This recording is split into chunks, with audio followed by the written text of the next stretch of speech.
Salve, salve, caros e caras rubro-negro, o bicho tá pegando, hoje tem jogo do Flamengo e ó, boa demais essa matéria aqui que eu vou trazer pra você agora da ESPN.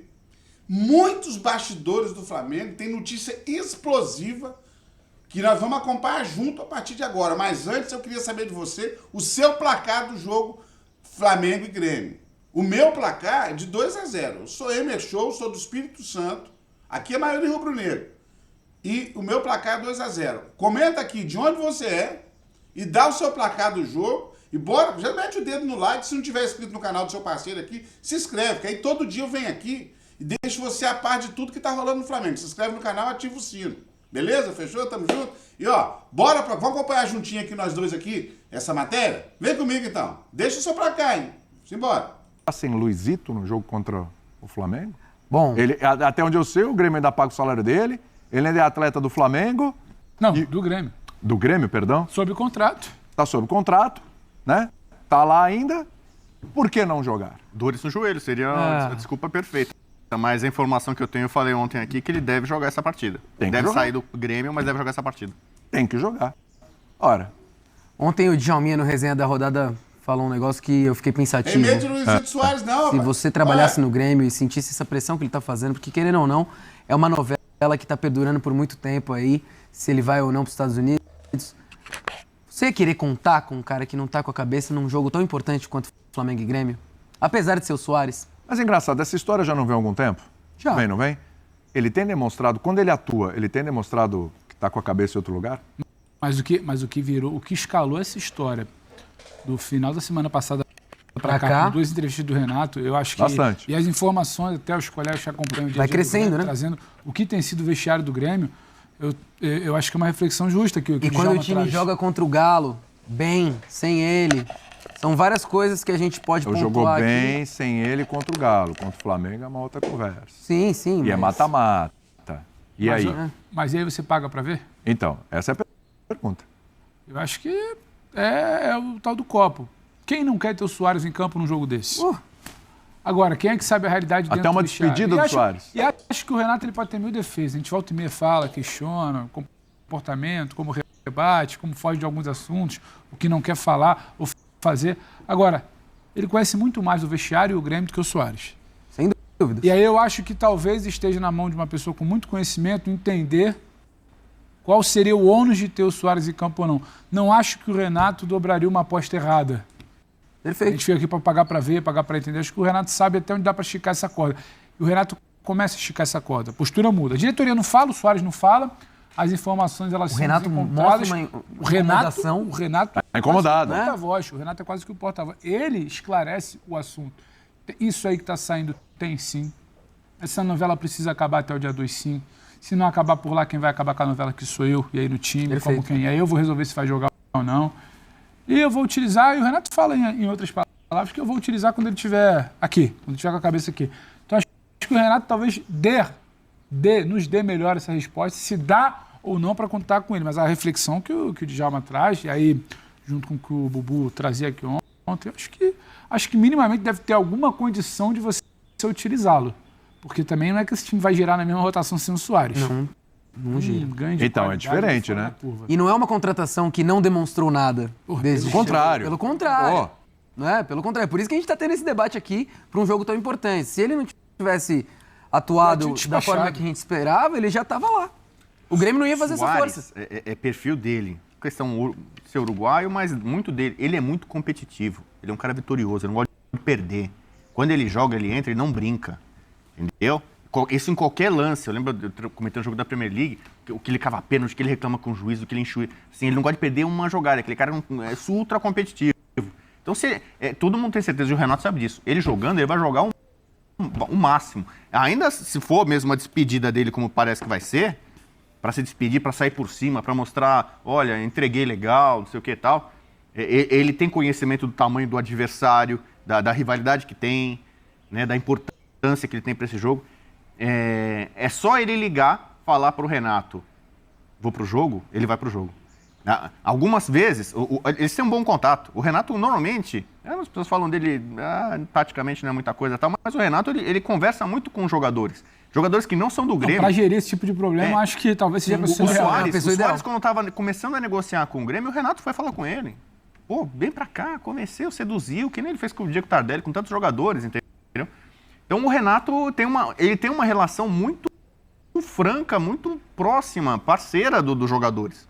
Então o Soares fala assim, cara, eu não tô legal, ele não vai. Se ele falar, eu tô bem, eu vou pro jogo, vamos ganhar, vamos classificar, vamos não sei o quê, o Renato vai colocar ele com toda a confiança. E é isso que o torcedor mais quer ouvir, né? Então, por exemplo, até onde eu sei, no momento, não é o Soares diretamente que está negociando a saída. Tem todo empresário, não sei o quê. Mas é uma diferença de 5 milhões de dólares.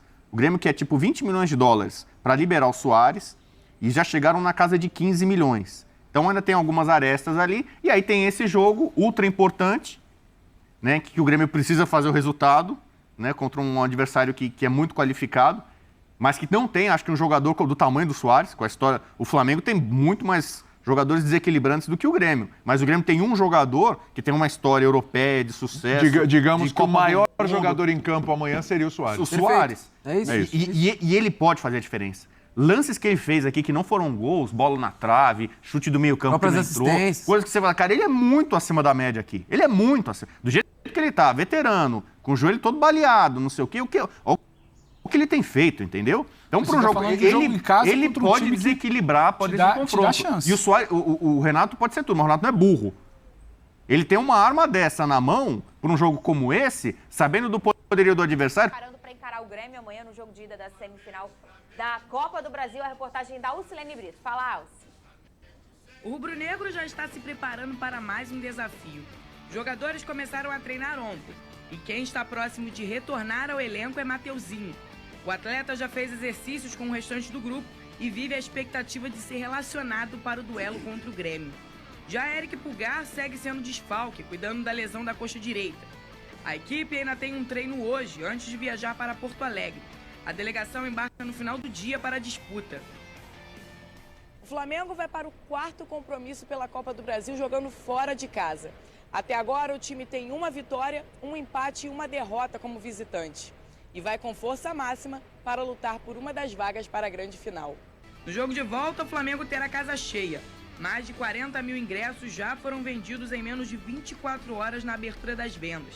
Este será o 4º confronto entre as equipes nesta fase e o 8º mata-mata entre Flamengo e Grêmio na competição. Com 4 classificações para o rubro-negro, o primeiro duelo está marcado para quarta-feira e promete ser de fortes emoções. Mais uma vez, hein, Vene Casagrande? Grêmio e Flamengo, né? Mais uma vez, um duelo difícil para o Flamengo, sobretudo porque o primeiro jogo será lá, em Porto Alegre. Acho que, assim, um duelo que é difícil a gente cravar aqui quem é o favorito para esse jogo. Eu digo que o Flamengo é o favorito para se classificar. Para esse jogo em Porto Alegre é totalmente diferente. A gente sabe como é enfrentar o Grêmio lá, muito difícil, ainda mais se o Soares jogar. A gente não pode esquecer disso, porque se ele não atuar de fato, entre aspas, facilita para o Flamengo, é um jogador extremamente importante, mas se ele atuar, o setor defensivo do Flamengo tem que ficar muito ligado. E fica a dúvida, assim, para o meio de campo que o Sampaoli vai escalar. Pelo que eu apurei no treino de hoje, ele não esboçou nada, misturou geral, não botou nenhum time titular contra time reserva, nada disso, fez um trabalho com jogadores misturados. Fica a dúvida porque muita gente pode não lembrar, mas o Gerson está suspenso para esse duelo e o Pulgar lesionado. E a gente nem chegou a comentar aqui, a lesão do Pulgar é muito grave. Inclusive, ele só deve voltar no fim de agosto, na segunda quinzena de agosto. Foi uma lesão quase de grau 3, pelo que me relataram, na coxa, uma lesão muscular. Então fica a dúvida aí para qual meio de campo o Sampaoli vai montar, porque de fato são dois jogadores extremamente importantes. E a gente não pode esquecer, o Thiago Maia não vive um bom momento com a camisa do Flamengo. Se ele for escalado, é uma boa oportunidade para ele mostrar para o Sampaoli que ainda pode dar conta do recado no meio de campo rubro-negro. Ô, Pedrosa, vamos pensar aqui nas possibilidades, sem esse Gerson, sem o Pulgar. O Alan tá escrito direitinho na Copa do Brasil. Vitor Hugo. Vitor Hugo. Quais são as possibilidades aí? São muitas, né? Dos que vem jogando, Vitor Hugo, o Alan ou o Thiago Maia. Eu acho que essas são as 3 posições. Eu já falei isso aqui, tem um jogador no Flamengo que faz essa função muito bem, jogando de lateral esquerdo, que é o Felipe Luiz. O Felipe Luiz, se ele for colocado como volante, ele tem condições de sair essa bola melhor, ele sabe jogar nessa função. É um cara que também Tem um poderia, bote preciso poderia também, né? e justamente na saída de bola. Ele tem muita qualidade no passe por dentro, ele tem muita experiência também. Só que o Flamengo tem que tomar muito cuidado com o Grêmio, tá, Fernanda? Eu acho que muitas vezes a gente fala pouco do trabalho do Renato Gaúcho lá no Grêmio, por todo o folclore que já tem em torno do Renato Gaúcho. Mas parece que um foi feito pro outro, porque o trabalho do Grêmio no Campeonato Brasileiro é muito bom. O Renato Gaúcho faz um excelente trabalho e tem vários bons jogadores. Vila Sante, o próprio Soares, além de outros atletas que já estavam lá como o Kahneman. O Grêmio tem um bom time. Então o Flamengo tem que tomar muito cuidado, porque é uma equipe muito forte. a novela do Soares? Fernanda, é o seguinte. Fica a dúvida, né? É uma dúvida muito grande. Por quê? Todo mundo fala que o Soares quer sair do Grêmio para jogar no Inter Miami, que é o time do Messi, pela relação que eles têm. Você não iria? Eu iria, com certeza. Só que ele tem contrato com o Grêmio. Então, se ele tem contrato com o Grêmio, se o Inter Miami quer comprar o Soares, ele vem aqui e paga, entendeu? Então, o Grêmio, pelas informações que vem do Sul, tá pedindo 15 milhões de euros pelo próprio Luis Soares. Então, isso aí dá cerca de 70 milhões de reais. Se pagar, leva. Só que o Soares reclama da diretoria do Grêmio, por quê? Segundo ele, o problema que ele tem no joelho direito, ele é muito também por conta do calendário do futebol brasileiro. E lá nos Estados Unidos ele só jogaria uma vez por semana. Então o fato é, o Soares quer sair do Grêmio. O Grêmio não vai deixar o Soares porque tem contrato. Tá certo. E na minha opinião, o clube está completamente certo. Totalmente. Completamente certo, porque o jogador veio para cá, firmou um compromisso, e aí do nada, porque o Messi chamou ele vai embora? Não é assim. Quer ir embora? Paga. E a situação é essa. Ô, Venê, novidade na negociação com o Wendel? Olha só, inclusive é uma boa escada, porque olha o que a gente está debatendo aqui no meio de campo. E muita gente questiona a diretoria do Flamengo, falando assim, para que contratar o Wendel, sendo que não precisa, tem muitas opções. Não tem muitas opções. Tanto é que se o Wendel tivesse hoje à disposição no Flamengo, ele poderia ser mais uma opção para o técnico São Paulo. Sobre o Wendel, o jogador desembarcou lá na Rússia e agora o empresário do jogador, que é o Thiago Ribeiro, está se reunindo em Flamengo. Muita gente me questiona, quem está mais perto para chegar ao Flamengo, o Wendel ou o Claudinho? Hoje, o cenário é para o Wendel. Por tudo que eu já expliquei aqui, e eu volto a repetir, o Zenit não quer negociar o Claudinho. E o Zenit quer negociar o Wendel. Então, por isso que hoje o Wendel está muito mais próximo. E a diretoria do Flamengo está muito ciente disso já. Tanto é que a proposta que o Flamengo fez ao Zenit por Claudinho, 15 milhões de euros foi rejeitado e eles pediram 25 milhões de euros. A chance do Flamengo pagar isso é zero. Nenhuma possibilidade do Flamengo pagar isso. Vai até aumentar a proposta, mas sabendo que eles vão recusar. E no caso do Wendel, na minha opinião, é questão de tempo aí para o Flamengo fazer essa contratação. Olha, hoje tem uma notícia aí, o Pedrosa já vai falar de Vasco da Gama, o CEO Luiz Melo foi desligado do cargo, né?